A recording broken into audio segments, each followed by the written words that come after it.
Hi friends, ఎలా ఉన్నారు? నేనైతే చాలా బాగున్నాను. అండ్ ఇది వచ్చేసరికి ఏంటంటే మా వారి బర్త్డే వ్లాగ్ అనమాట. సో చూసి ఎంజాయ్ చేసేయండి. ఫస్ట్ అయితే మనం రెసిపీలోకి వెళ్ళిపోదాం. ఆ రోజైతే నేను మటన్ బిర్యానీ చేసేసరికి మా వారి కోసం ఇంకా బిర్యానీ రెడీ చేస్తాను అనమాట. అన్నీ రెడీ చేసేసుకున్నాను. ఇంకా బిర్యానీ ప్రిపేర్ చేయడం ఒక్కటే ఆలస్యం ఉంది. సో బిర్యానీ ప్రిపేర్ చేద్దాం. దానికి కావాల్సిన ఇంగ్రీడియంట్స్ అన్నీ అయితే ప్రజెంట్ అన్నీ కోసేసుకొని కట్ చేసేసుకొని అన్నీ తీసేసి రెడీగా ఉంచేసాను. సో ఇప్పుడు రెసిపీకి వెళ్ళిపోతాం. ఫస్ట్ అయితే ఇక్కడ మటన్ తీసుకున్నాను కదా, క్లీన్ చేసుకొని పక్కన పెట్టేసుకున్నాను. అండ్ ఇక్కడ వచ్చేసరికి ఒక లెమన్ని ఇందులో పిండేసుకోవాలన్నమాట. సో టేస్ట్ అయితే సూపర్ ఉంటుంది ఇది. అండ్ ఒకసారి ట్రై చేయండి. అండ్ ఇందులోనే మనం కొంచెం ఒక పించ్ పసుపు వేసుకున్నాము. అండ్ తర్వాత సాల్ట్, ముక్కకి పట్టేటట్టుగా కొంచెం సాల్ట్ అనేది యాడ్ చేసాను అనమాట. సో కొంతమంది అయితే ముక్కకి వేస్తారు అండ్ తర్వాత వేయరు. సో నేనైతే ముందుగా వేసేస్తున్నాను. అండ్ ఇక్కడ కారం వచ్చేసరికి మనకి ఒక 2 స్పూన్స్ కారం తినేదాన్ని బట్టి ఉంటుందండి. మసాలాలు ఎన్ని వేసుకుంటాం కాబట్టి ఒక 2 స్పూన్స్ కారం అనేది వేసుకున్నాను. అండ్ ఒక్క ఆయిల్ అనేది ఇక్కడ వేస్తున్నాను. అండ్ ఇవన్నీ ఒకసారి మనం బాగా కలిపేసుకుందాం. ఫస్ట్ వేసేసి కలిపేసుకుందాం. అండ్ ఇందులో ఇప్పుడు ఒక కప్ అంటే 250 ml అనమాట పెరుగు అనేది యాడ్ చేసుకోవాలి.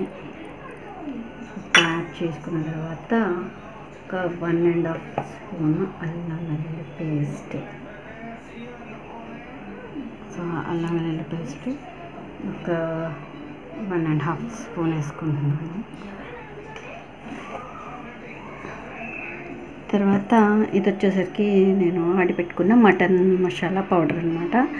సో ఈ పౌడర్ని నెక్స్ట్ ఇంకొక వీడియోలో నేను చూపిస్తాను. సో ఈ మసాలా పౌడర్ని నేనైతే యాడ్ చేసుకుంటున్నాను.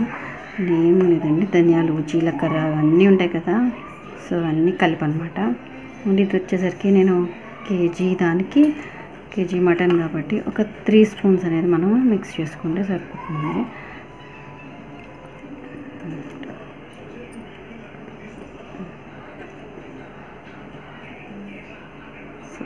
ఇలా వేసేసుకొని అండ్ ఇప్పుడు ఇవన్నీ కూడా ఒకసారి మళ్ళీ కలిపేసుకుందాం.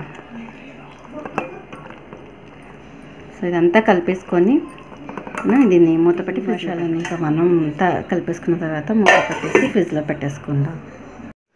ఇక ఇక్కడ వచ్చేసరికి రైస్ అనేది నానబెట్టుకున్నాను. 1 kg రైస్ అండి ఇది. సో ఏంటంటే మనం బిర్యానీ స్టార్ట్ చేసే ముందే మనం నానబెట్టుకోవడం బెస్ట్ అనమాట. ఎక్కువసేపు అయినా మరీ ఎక్కువసేపు అయితే అది ముక్కల కింద విడిపోయే ఛాన్స్ ఉంటుంది బిర్యానీ రైస్ కాబట్టి. అండ్ తక్కువసేపు అయితే మాత్రం సరిగ్గా అంటే పొడవుగా అవ్వదన్నమాట. బిర్యానీ రైస్ ఎలాగ కొంచెం ఉడికిన తర్వాత పొడవుగా అవుతుంది, సో అలా అవ్వదు. సో అందుకని బిర్యానీని మనం స్టార్ట్ చేసే ముందు మనం దాన్ని రైస్ని నానబెట్టుకోవాలి. అండ్ ఇక్కడ వచ్చేసరికి ఒక బాండీ పెట్టి అందులోని నెయ్యి అండ్ నూనె 2 మిక్స్ చేసుకొని వేసుకున్నాను. అది కొంచెం వేడెక్కిన తర్వాత నేను ఆల్రెడీ ఇవన్నీ కూడా స్పైసెస్ అన్నీ కూడా పక్కన పెట్టుకొని ఉంచుకున్నాను రెడీగాని. బిర్యానీ సామాన్లు ఉంటాయి కదా, సో దాల్చిన చెక్క, లవంగాలు, యాలక్కాయలు, బిర్యానీ ఆకు, మరటి మొగ్గ ఇవన్నీ కూడా ఒకదాని తర్వాత ఒకటి అన్నీ వేసేసుకొని దాంతోపాటు ఉల్లిపాయలు, పచ్చిమిర్చి నేను వేసేస్తున్నాను. అండ్ ఇంకొకటి ఏంటంటే బిర్యానీ అనేటప్పటికీ రైస్ విడిగా కర్రీ విడిగా వండి దాన్ని మిక్స్ చేసి దమ్ పెడుతూ ఉంటారు. సో అలా కాకుండా ఇలా కూడా సింపుల్గా చేసేసుకోవచ్చు అండి, ఒకే దాంట్లోనే చేసేసుకోవచ్చు. అందుకనే నేను ఇక్కడ ఏంటంటే పెద్ద బాండి పెట్టుకుంటాను అనమాట ఎప్పుడుని.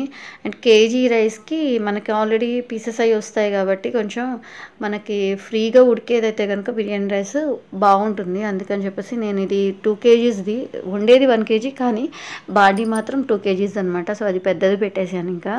అందుకనే మీకు బిర్యానీ ఏమో కొద్దిగా లోపలికి ఎక్కడో ఉన్నట్టుగా కనిపిస్తుంది తర్వాత చూడండి. అండ్ ఇక్కడ వచ్చేసరికి నేను పుదీనాకు వేసుకున్నాను. పుదీనాకు అండ్ అల్లం వెల్లుల్లి పేస్ట్ కూడా కొంచెం వేసుకున్నాను అనమాట.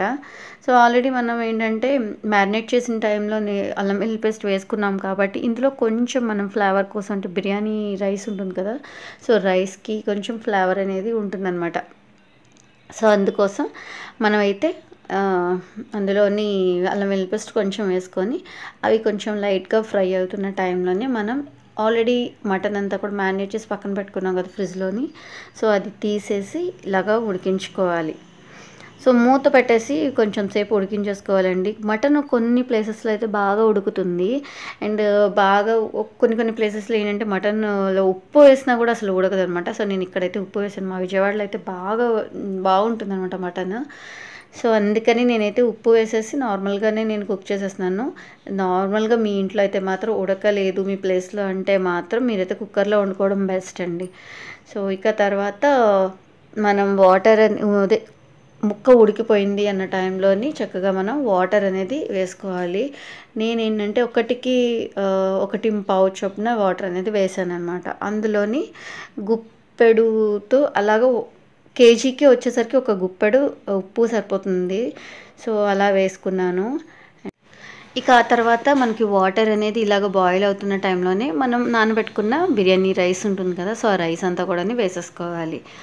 సో వేసేసుకొని మనం మూత పెట్టేసుకొని హై ఫ్లేమ్లోనే ఉంచుకోవాలి. హై ఫ్లేమ్లో ఉంచుకుంటే మొత్తం వాటర్ అంతా ఇంకిపోతుంది కదా. సో వాటర్ అంతా ఇంకిపోయిన తర్వాత ఆ తర్వాత మనం సిమ్లో పెట్టేసుకోవాలన్నమాట. సో అంతేనండి, చాలా అంటే చాలా సింపుల్గాని మన బిర్యానీ రైస్ అనేది రెడీ అయిపోతుంది. అండ్ టేస్ట్ కూడా దీనికి సూపర్ అంటే సూపర్ ఉంటుందన్నమాట. ఎందుకంటే మనం ఇంట్లో తయారు చేసుకున్న బిర్యానీ మసాలా వేసుకున్నాం కదా, సో అదే దీనికి హైలైట్ అనమాట. సో ఇంకా నెక్స్ట్ ఎప్పుడైనా అది చూపిస్తాను. అంటే అది బిర్యానీ అది మటన్కి అయితే చాలా బాగుంటుంది. అందుకని చెప్పి ముందే రెడీ చేసుకొని పక్కన పెట్టుకొని ఉంచుకుంటూ ఉంటాను అనమాట. సో ఈసారి వీలైనప్పుడు నేను చేసినప్పుడు మీకు మళ్ళీ అది రెసిపీ కూడా నేను షేర్ చేస్తాను దాన్ని కూడా. అండ్ ఇది ఇంకా మధ్యాహ్నం అయిపోయింది కదా, అండ్ ముందు రోజు నైటే మేము 12కి అనమాట. సో 12కి సెలబ్రేషన్స్ అనేది చేసేసుకున్నాము. అండ్ మొన్న నేను కేక్ అనేది పెట్టాను మా హస్బెండ్కి చేసిన కేక్. అది వచ్చేసరికి లాస్ట్ ఇయర్ అండి. సో లాస్ట్ ఇయర్ నాకు వీడియో తీసాను కానీ కుదరలేదు పెట్టడానికి. సో అందుకని ఆ వీడియో అనేది షేర్ చేశాను అనమాట. సో నేనైతే ఈ ఇయర్ ఏం చేయలేదు అండ్ డైరెక్ట్గా కేక్ అనేది తెచ్చేసాను అనమాట. సో ఇక్కడి నుంచి అయితే మా సెలబ్రేషన్స్ అంతా కూడా చూడండి. సో ఇక్కడి నుంచి నా వాయిస్ ఓవర్ అంతా ఆపేస్తాను. సెలబ్రేషన్స్ అంతా మీరు కూడా చూసి ఎంజాయ్ చేద్దరు కానీ.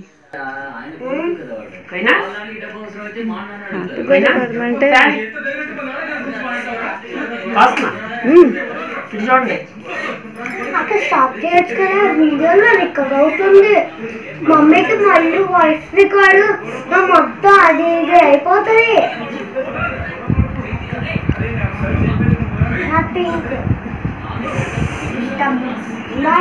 అటు వెళ్ళి అక్కడ నుంచి ఇదన్నీ నాకు పింక్ కావాలి. పెట్టుకో, చేత్తో పెట్టచ్చు కదండి, చాక్తో చిరాగ్గానే. ఇంకా ఉండే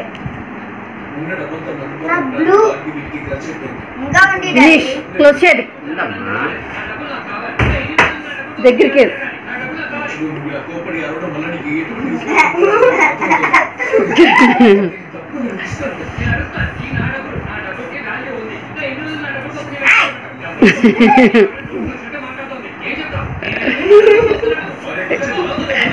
ఓకేనా, కట్ చేసానా? నాకు బెటరా?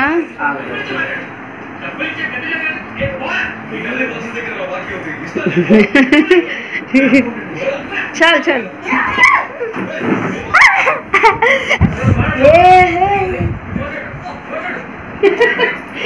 వద్దు ఇంకా.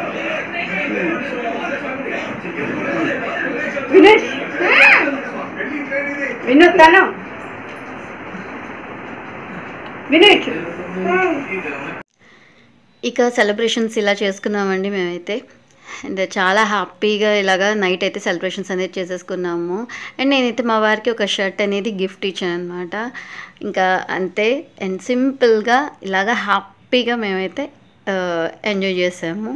సో మీరు కూడా వీడియో ఎంజాయ్ చేశారనుకుంటున్నాను.